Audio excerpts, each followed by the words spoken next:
In this video, I would like to show you where you can find your upload template and the guide for your ISF. So once you've logged into your account on your ISF dashboard, you have an option to upload. So click on this button, and now you'll basically see different options, upload options, including the ISF 10 upload options. Also, if you'd like to download the template and the guide for the ISF 10 submission, then you can click on the template here.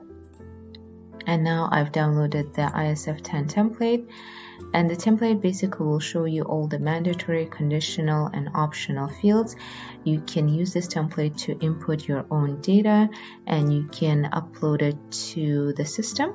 If you'd like to get more information on each data field, then you can download the guide, and the guide will have more information on each data field.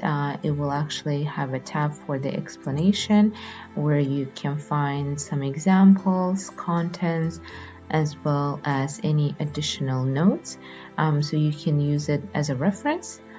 So that's all for this video. Hopefully you found it useful, and thanks very much for watching.